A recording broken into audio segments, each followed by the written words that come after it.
तर मुलांनो, आता आपण पाहणार आहोत दुसरी कथा, जी दुसरी स्टोरी आहे, जे टू फेबल्समधली जी एक फेबल आहे, म्हणजे जी आपली बोधकथा आहे, ते दंतकथा आहे. त्या मुलांना एक आपली जी कथा ती झालेली आहे.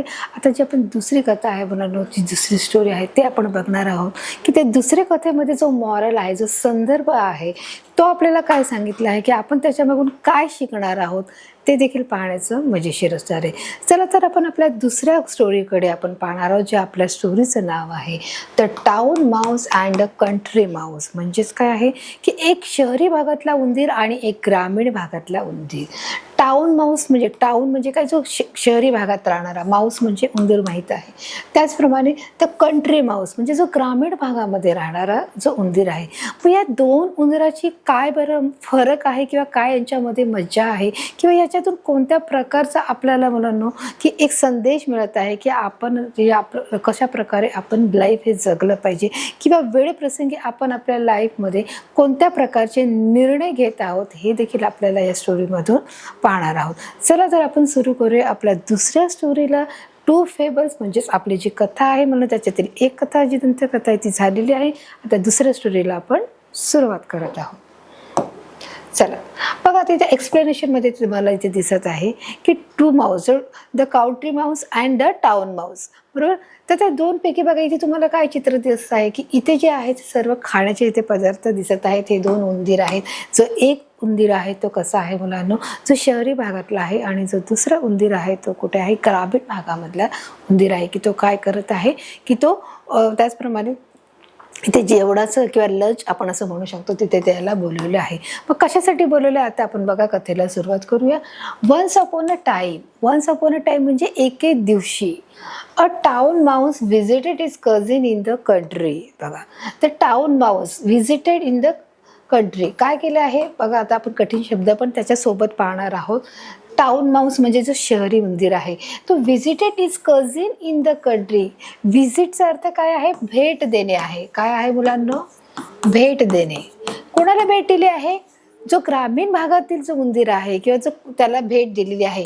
कझिन याचा अर्थ काय, जे आपले नातेवाईक आहे, जे आपलं ज्याच्याशी आपलं नातं आहे, किंवा आपण बोलू शकतो की आपले काकाचा मुलगा, आत्याचा मुलगा, किंवा मावशीचा मुलगा, म्हणजे आपले कझिन आहे, जे आपले बहीण भाऊ आपण लागतो, जे सर्व आपण आहोत बहीण भावंड, त्यांना आपण कझिन बोलणार आहोत. म्हणून तो हा शब्द इथे आलेला आहे. म्हणजे जे आपले जवळचे नातेवाईक आहेत, जे बहीण भाऊ आहे, जे आपल्या वयाचे आहेत, त्यांना आपण काय बोलत असतो, कझिन बोलत असतो.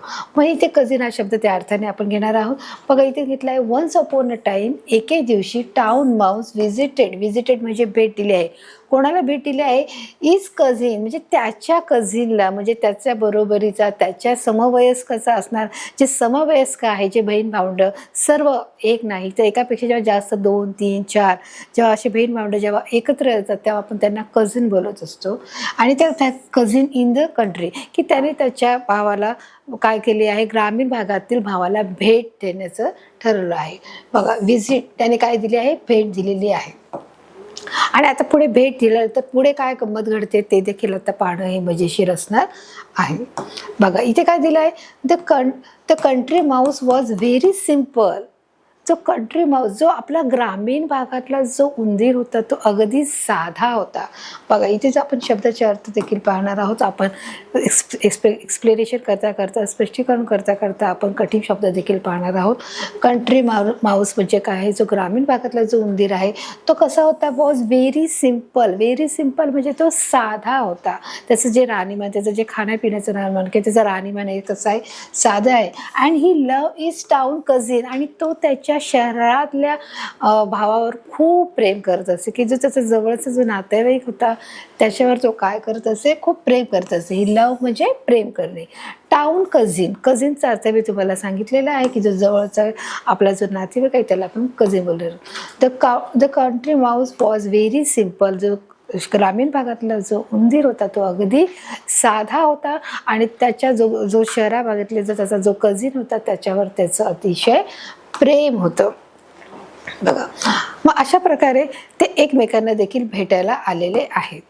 आता बघा, he welcome the town mouse warmly and offered him beans, cheese and bread generously. बघा आता इथे त्यांनी काय सांगितलंय, की तो जेव्हा भेटायला आला, त्यावेळेस त्याने उदार मनाने त्याच्या समोर काय ठेवलेलं आहे, बीन्स ठेवलं आहे, चीज ठेवलं आहे आणि ब्रेड. हे सगळ्या गोष्टी मुलांना तुम्हाला देखील आवडत आहे बरोबर. ब्रेड आणि चीज, त्याच्यानंतर बीन्स हे देखील तुम्ही खात असता. ही वेलकम त्याने त्याचं स्वागत केलं आहे. वेलकमचा अर्थ काय आहे मुलांना, स्वागत. हे तुम्हालाही माहिती आहे, वेलकम म्हणजे स्वागत. तर टाउन माऊस त्यांनी त्याचं जे शहरी भागातला जो उंदीर होता, त्याचा जो कझिन होता, त्याचं त्यांनी स्वागत केलं आहे वॉर्मली अँड ऑफर. वॉर्मली म्हणजे अतिशय वॉर्मली आपण असं म्हणू शकतो की उबदारपणे, की एकदम खुश होऊन आनंदाने, असं देखील आपण त्याचा अर्थ होऊ शकतो. वॉर्मली म्हणजे आपण उबदारपणा. ऑफर हिम बीन्स, आणि ऑफर म्हणजे की त्याला ऑफर केली आहे, की त्याला दिलेलं आहे. काय दिलं आहे, offer him beans, cheese and bread generously. Generously म्हणजे काय, उदारपणे. उदारपणे कळतं मुलांना तुम्हाला, उदारपणे म्हणजे की कोणत्याही गोष्टीच्या, कोणत्याही बाबतीत कंजूसी न करता किंवा म्हणजे आपण एखाद्याला जर एखादी वस्तू जर द्यायची असेल तर मागे पुढे न बघता आपण ती उदार मनाने देतो, की आपण मनापासून जेव्हा एखादी वस्तू देतो त्याला आपण काय बोलतो, उदारपणे असं त्याला म्हणत असतो. जसं आपण बघा घरामध्ये आपली आई असेल, दोन जर भावंड असतील तर ते आई मनापासून दोन्ही भावंडांना काय करत असते, जे आपले मुलं आहेत त्यांना ही उदारपणाने देत असते, मोठ्या मनाने देत असते, की मनापासून त्या सगळ्या वस्तू त्यांना पुरवत असते. असं एकाला देते असं होतं का, असं होत नाही. म्हणजेच ते दोघांनाही काय करत असते, मनापासून ते देत असते. त्याचप्रमाणे म्हणून उदारपणेचा इथे शब्द आलेला आहे, की त्याच्या जो कझिन होता, जो शहरी भागातला जो कझिन होता, त्याच्याबद्दल ग्रामीण उंदीर जो आहे त्याला त्याच्या काय होतं, त्याच्यावरती त्याचं प्रेम होतं. जेव्हा तो आला तेव्हा त्याचं त्याने स्वागत केलं आहे आणि त्याला काय केलं आहे, त्याला स्वागत केल्यानंतर त्याला उदारपणे त्याला सर्व गोष्टी त्याच्या ह्या समोर ठेवलेल्या आहे. ब्रेड आहे, चीज आहे आणि हे बीन्स आहे, ते त्याच्यासमोर त्याने ठेवलं आहे. कशासाठी, हे खाण्यासाठी त्याने ठेवलं आहे. जनरसलीचा अर्थ कळालं मुलांनो. जनरसलीचा अर्थ आहे उदारपणे त्याने त्याच्यासमोर ह्या गोष्टी ठेवलेल्या आहेत आणि त्याला तो आग्रह करत आहे की तू आता ह्या गोष्टी खा. बघा इथे चित्रामध्ये दिसत आहे की कशा प्रकारे तो त्याने त्याचं स्वागत केलेलं आहे. पुढे काय झालेलं आहे आपण पाहणार आहोत. The town mouse rejected the simple food. जो शहरी भागातला जो उंदीर होता त्याने हे जे जेवण आहे, हे फूड आहे, अन्न आहे, हे त्याने रिजेक्ट केलं आहे. रिजेक्टचा अर्थ काय आहे मुलांनो, नापसंत करणे. बघा रिजेक्टचा अर्थ काय आहे, नापसंत. म्हणजे त्याच्या दृष्टीने हे जेवण कसं होतं, हे अतिशय म्हणजे आपण बोलू शकतो की त्याच्या दृष्टीने हलक्या प्रतीचं होतं, की त्याला एक्सपेक्टेड होतं, अपेक्षित होतं की काहीतरी माझ्यासाठी फार चांगलं अन्न तो आणणार आहे, परंतु तो साधा होता. जो ग्रामीण भागातला जो उंदीर होता तो कसा होता, तो साधा होता आणि त्याचं जे राहणीमान होतं, त्याचं जे जीवन होतं, तो अगदी साध्या पद्धतीने जगत होता. पण त्याच्या कझिनवर प्रेम होतं आणि त्याच्याकडे जे अवेलेबल होतं, जे उपलब्ध होतं, ते त्याने त्याच्या कझिनसमोर, त्या मित्रासमोर त्याने मांडलेलं आहे. परंतु the town mouse rejected the simple foods. फूडचा अर्थ काय आहे, अन्न आहे. रिजेक्टचा अर्थ नापसंत आहे. परंतु जो शहरी भागातला जो उंदीर होता त्याने काय केलं आहे, हे सिम्पल म्हणजे साधं. सिम्पलचा अर्थ काय, साधे. रिजेक्ट केलं आहे and said to the country mouse. आणि तो त्या ग्रामीण भागातल्या उंदराला म्हणाला, काय म्हणाला असेल, त्याने ते रिजेक्ट केलं, त्यांना ते आवडलेलं नाही आहे. तो स्पष्ट बोलला की मला हे, त्याने त्याच्या चेहऱ्यावरती हावभाव दाखवले की त्याला आवडलेलं नाही. आणि मग तो त्याला बोलला, कोणाला, जो ग्रामीण भागातला त्याचा जो मित्र आहे, जो कझिन आहे, त्याला बोलला. काय बोलला, I cannot understand how do you eat this poor food. तो मला समजत नाही की तू इतकं साधं जेवण कसं काय ठेवू शकतोस माझ्या पुढे. बघा इथे अर्थ समजून घेणार आहोत. आय कॅनॉट अंडरस्टँड म्हणजे मला समजत नाहीये. आय कॅनॉट म्हणजे मला समजत नाहीये. How do you eat this poor food म्हणजे हे साधं अन्न तू कसं काय ठेवू शकतोस. म्हणजे त्याच्या दृष्टीने हे जे सर्व अन्न होतं, जो ब्रेड आहे, जे चीज आहे, जे बीन्स आहे, हे कसं आहे, साधं अन्न आहे. मग त्याच्या दृष्टीने हे साधं अन्न आहे आणि त्याच्यामुळे तो म्हणतो की मला खरंच समजत नाही आहे. आय कॅनॉट अंडरस्टँड, मला समजत नाही आहे की तू हे एवढं साधं, एवढं हलकं जेवण तू माझ्यासमोर कसे काय बरे ठेवू शकतो. ह्याचा त्याला काय पडलेला आहे, प्रश्न पडलेला आहे. आणि त्याच्याबद्दल म्हणत आहे की मी आता हे जेवण खाऊ शकत नाही आहे. बघा तो पुढे काय म्हणत आहे, come with me and I will show you. तर काय सांगत आहे, कम विथ मी, म्हणजे तू माझ्या बरोबर ये. काय सांगत आहे, कम विथ मी, तू माझ्या बरोबर ये. I will show you the town life. याचा अर्थ काय होतं, दाखवणे. You the town life. Town life म्हणजे काय आहे, टाउन लाईफ. लाईफ म्हणजे जे जगणं आहे ते काय आहे, शहरी भागातलं जे जीवन आहे ते कसं काय आहे हे मी तुला दाखवत आहे. Then you will forget this country life. आणि मग तेव्हा तू ह्या जीवनाला काय करशील, जे ग्रामीण भागातलं जीवन आहे त्याला तू विसरून जाशील. बघा, आपण अर्थ समजून घेणार आहोत. देन, देन म्हणजे नंतर. देनचा अर्थ नंतर. Will forget. फॉरगेट म्हणजे विसरणे. फॉरगेटचा अर्थ काय आहे, विसरणे. दिस कंट्री लाईफ, इकडचं जे ग्रामीण भागातलं जे जीवन आहे तेव्हा तू ते काय करशील, विसरत आहे. तर अशा प्रकारे बघा, तू जे दोन कझिन आहे, जे दोन टाउन लाईफचं जे आहे आणि जो कंट्री लाईफचा जो माऊस आहे, या दोघांमधलं हे काय आहे, संभाषण आहे की तो एवढा दूरून त्याच्याकडे भेटायला आला, टाउन कंट्रीचा जो माऊस आहे. आणि तो आल्यानंतर त्याला फार आनंद वाटला, जो कंट्री लाईफच्या माऊसला. त्याला त्याचं त्याच्यावर प्रेम होतं आणि त्याला अगदी छानपणे त्याच्यासमोर अन्न ठेवलं आहे, जो ब्रेड आहे, चीज आहे, बीन्स आहे. परंतु त्याला ही गोष्ट आवडलेली नाही आहे. आणि मग तो म्हणतो की तू, मला खरं समजत नाही की तू इतकं साधं आणि हलकं जेवण कसं काय ठेवू शकतो.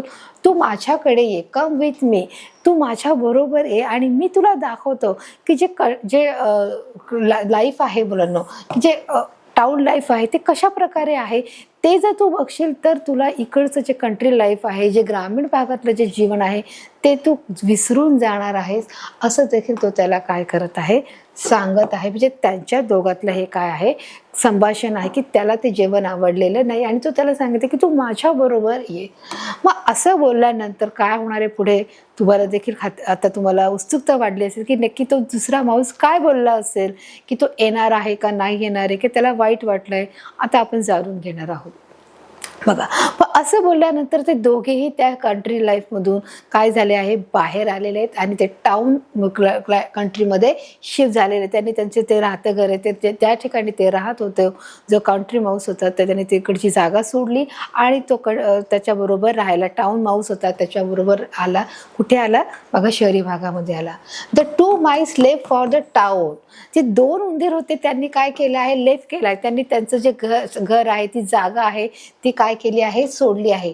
लेफ्ट फॉर द टाउन म्हणजे काय, तिथली जी राहत होते ती जागा त्यांनी काय केली आहे, सोडली आहे. बघा, अशा प्रकारे ते चित्र दिसत आहे तुम्हाला. बघा, लेफ्ट फॉर द टाउन, त्यांनी जे ज्या ठिकाणी ते राहत होते त्या ठिकाणी त्यांनी ती जागा सोडलेली आहे. And arrive at the big house, आणि ते घरी एका मोठ्या घरामध्ये पोहोचलेले आहेत. अराईव्हचा अर्थ काय आहे, पोहोचणे. And arrive at the big house. Big house म्हणजे काय, एक मोठं घर आहे, त्या घरावरती पोचले आहे. Where the town mouse live in a hole, की ज्या ठिकाणी तो जो टाउन माऊस होता त्या एका होलामध्ये राहत होता. एका मोठ्या घरामध्ये, एका छोट्याशा होलामध्ये तो जो टाउन माऊस होता तो राहत होता. मग अशा ठिकाणी त्याने त्याच्या कझिनला, जो कंट्री लाईफमधला जो होता, कंट्री टाउनमधला जो माऊस होता, त्याला तो त्याच्या घरी घेऊन आलेला आपण इथे पाहत आहोत मुलांना. बघा, पुन्हा एकदा बघूया. तर कशा प्रकारे बघा, त्यांनी त्याचे शहरी भागामध्ये आले. मग शहराच्या भागामध्ये आल्यानंतर जे चांगले रस्ते आहेत, मोठमोठे जे इमारती आहेत, जे बिल्डिंग्स आहेत, त्या तुम्हाला इथे दिसत आहेत की कशा प्रकारे त्यांनी त्यांचं जे ग्रामीण लाईफ आहे त्याने सोडलं आहे आणि त्याच्या मित्राबरोबर तो शहरात आलेला आहे. आणि शहरात आल्यावर त्यांनी काय केलं आहे, and arrive at the big house, ते एका मोठ्या घरामध्ये पोहोचले आहेत. And where the town mouse live in a hole, की जिथे तो एक छोट्या होलमध्ये राहत होता. होल म्हणजे आपण काय बोलू शकतो, एक छोटं बीळ, HOLE, होल. मग आता होलचे देखील मुलांना दोन अर्थ पडतात. बघा, WHOLE, होल. होल म्हणजे संपूर्ण. आणि HOLE, होल म्हणजे काय आपण बोलू शकतो, त्याला बीळ बोलू शकतो. बीळ कसं माहिती आहे, की ज्यामध्ये उंदीर किंवा साप हे त्यांच्या राहण्याचं ठिकाण आहे किंवा आपण त्यांचं घर म्हणू शकतो. मग अशा प्रकारे जे दोन शब्दाचे जे मिनिंग्स आहेत ते फार वेगळे आहेत. प्रोनाऊन्सिएशन, जो शब्दाचा उच्चार आहे तो सारखा आहे, परंतु त्याची स्पेलिंग आणि त्याचा मिनिंग परिपूर्णपणे वेगळा आहे. त्याच्यामुळे आपण इथे नीट समजून घेणार आहोत. होलचा अर्थ संपूर्ण, WHOLE होल असेल तर तो संपूर्ण असेल, आणि HOLE होल असेल तर तो काय आहे, बीळ आहे. हे देखील लक्षात ठेवायचं आहे. तर अशा प्रकारे त्यांचा इथपर्यंतचा जो प्रवास आहे तो कसा झालेला आहे, सुखरूपपणे पार पडलेला आहे, की तो त्याला त्याच्या मित्राला त्याच्या सिटीमध्ये, त्याच्या शहरी भागामध्ये तो घेऊन आलेला आहे, दाखवण्यासाठी की कशा प्रकारे जे कंट्री लाईफपेक्षा जे टाउन लाईफ आहे ते किती सुंदर आहे, किती चांगलं आहे, आणि कशा प्रकारे हे जे फूड आहे ते कशा प्रकारे आपण समोरच्याला दिलं गेलं पाहिजे, की कशा प्रकारे फूड हे असणं गरजेचं आहे, हे त्याला शो करण्यासाठी किंवा दाखवण्यासाठी तो त्याच्या मित्राला इथे त्याच्या घरी घेऊन आलेला आहे, की जिथे तो एका मोठ्या घरामध्ये बिळात राहत आहे. आणि त्या बिळामध्ये बघा तो तिथे त्याच्या मित्राला इथे आणलेला आहे. मोठं घर आहे बघा. आता ह्या बिळामध्ये ते काय केले आहे, घुसलेले आहे. बघा आता पुढे काय झालेले आपण बघा पाहणार आहोत. The town mouse took his country cousin to the grand dining room for refreshment. की तो जो टाउन माऊस होता, की जो शहरी भागातला जो उंदीर होता, तो त्याला कुठे घेऊन आला आहे, एका मोठ्या डायनिंग टेबलमध्ये, की जिथे काय केले आहे, तिथे जेवण हे ठेवलेलं आहे बघा. ग्रँड म्हणजे एक मोठा grand dinner, grand dining room, की जिथे फार मोठ्या मेजवानी असतात, जिथे ज्या सर्व प्रकारचे जे अल्पोपहार आहेत तिथे ठेवले आहे. Room for refreshment. रिफ्रेशमेंटचा अर्थ काय आहे, अल्पोपहार. त्याचा अर्थ आहे अल्पोपहार म्हणजे काय आहे मुलांनो, की ज्यावेळेस आपण बघा लंच आणि डिनर बोलत असतो, लंच आणि डिनरमध्ये आपण पोटभर जेवण करत असतो, दुपारी जेवणाच्या वेळेस आणि संध्याकाळी. परंतु जे आपण रिफ्रेशमेंटचा अर्थ काय आहे, अल्पोपहार. हा म्हणजे हे आपण कधी करत असतो, जेव्हा आपण सकाळी नाश्ता करतो, ब्रेकफास्ट, आणि जेव्हा संध्याकाळी पण लहान मुलं जेव्हा करत असतात, मग तो काय आहे, नाश्ता आहे. मग आपण तो हेवी करतो का, मग नाही. मग त्याच्यामध्ये आपण काय घेतो, फार फार आपण दूध घेऊ शकतो, ज्यूस घेऊ शकतो, एखादं फळ खाऊ शकतो, किंवा फार आपण ब्रेड आणि जॅम खाऊ शकतो, ब्रेड बटर खातो. म्हणजे तो काय आहे, अल्पोपहार आहे. ते पोटभर जेवण आहे का, तर ते जेवण नाही आहे. मग आपण जेवणाच्या वेळेस आपण काय करतो, असं परिपूर्ण जो आहार आहे तो खात असतो. डाळ भात भाजी चपाती पोळी, जे आपलं जे रोजचं रुटीन आहे त्या जेवणामध्ये आपण दुपारी आणि संध्याकाळी हे खात असतो. मग तो काय आहे, परिपूर्ण आपलं पोषण आहे. परंतु इथे त्यांनी सांगितलं की the town mouse took his country cousin to the grand. त्याने त्याला काय केलं आहे, दाखवलेलं आहे की कशा प्रकारचे एक मोठं डायनिंग टेबल आहे, आणि त्याच्यावर कशा प्रकारे हे सगळे अल्पोपहार हे ठेवलेले आहेत बघा. फॉर रिफ्रेशमेंटचा अर्थ काय, की जे अल्पोपहारासाठी आहेत त्यांनी ते ग्रँड डायनिंग टेबलमध्ये त्याला काय केलं आहे, तिथे तो घेऊन गेलेला आहे आणि त्याला ते दिलं आहे. टूकचा अर्थ काय आहे, देणे आहे बघा. अशा प्रकारे बघा इथे तुम्हाला त्याचं इथे चित्र इथे दिसत आहे की कशा प्रकारे तो तिथे त्याला मोठ्या डायनिंग टेबलमध्ये घेऊन आला आहे आणि त्याला ऑफर करत आहे बघा. आता इथपर्यंत सगळ्या गोष्टी व्यवस्थित होत्या, ठीकठाक होत्या, की त्याला जे गोष्ट आवडली नाही, मग तो त्याच्या मित्राला घेऊन आला, कझिनला, आणि तो जिथे मोठ्या घरात राहत होता त्याच्या एका छोट्या हॉलमध्ये जो बिळात राहत होता तिथे घेऊन आला. आणि एक मोठं जे डायनिंग टेबल आहे, जिथे अल्पोपहार आहे, जे डायनिंग टेबल जे ठेवले जात आहे ते त्याच्या समोर ठेवलेले आहे. मग त्याच्यामध्ये काय काय आहे आता आपण पाहणार आहोत. जेव्हा जो कंट्री माऊस होता त्याने काय काय सर्व केलं होतं, आणि आता हा याच्या घरी आला आहे, तर मग हा काय सर्व करणार आहे ते देखील आपण बघणार आहोत. As they were enjoying jellies and cakes the left over of a party. बघा तिथे काय सांगितलेलं आहे, आपण नीट लक्ष देणार आहोत. As they were enjoying jellies and cake. त्याने त्याच्यासमोर काय भरलं आहे, की जेली असतात आणि केक आहे. इथे तुम्हाला दिसत आहे जे जेली आणि केक आहे ते त्याच्यासमोर मांडले आहे. The left over of a party संपल्यानंतर जे काही जेवण उरलेलं आहे, पार्टी लेफ्ट ऑन, इथे काय दिलं आहे, left over of a party संपल्यानंतर त्यांनी जे एन्जॉय केल्यानंतर जे जेवण उरलेलं आहे ते कोणतं आहे, जेली आहे आणि केक आहे. हे तुम्हाला इथे चित्रामध्ये दिसत आहे. आणि अजूनही तुम्हाला चित्रात काय दिसत आहे, की जे काही बघा आपण बोलू शकतो त्याला, तर म्हणजे अजूनही तुम्हाला बघा या चित्रामध्ये काय दिसत आहे, हे पिझ्झा इथे दिसत आहे, नूडल्स दिसत आहे, चिकन दिसत आहे, केक आणि जेली दिसत आहे. म्हणजे अशा वेगवेगळ्या प्रकारचे जे काय दिसत आहेत, रिफ्रेशमेंट म्हणजे अल्पोपहार इथे दिसले आहे, की जे पार्टी संपल्यानंतर जे उरलेलं आहे ते काय करेल. As they were enjoying jellies and cake the left over of a party, की पार्टी संपल्यानंतर जे उरलेलं आहे ते इथे काय करत आहे, इथे तुम्हाला इथे दिसत आहे, आणि तो त्याला ऑफर करत आहे. आता इथपर्यंत सगळं ठीकठाक चाललेलं होतं.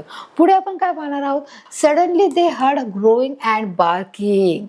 आता बघा याच्यापर्यंत सगळं ठीकठाक होतं की त्याने त्याला दाखवलं आहे, शो केला आहे, तो ग्रामीण भागातून त्याला शहरी भागामध्ये घेऊन आला आहे, एका मोठ्या घरात, एका बिडामध्ये, आणि जिथे खूप सारं अल्पोपहार आहे अशा मोठ्या डायनिंग टेबलमध्ये तो घेऊन आला आहे, जिथे जेली आहे, केक आहे, नूडल्स आहे, पिझ्झा आहे, आणि या सगळ्या गोष्टी भरपूर प्रमाणामध्ये तिथे आपल्याला दिसत आहे.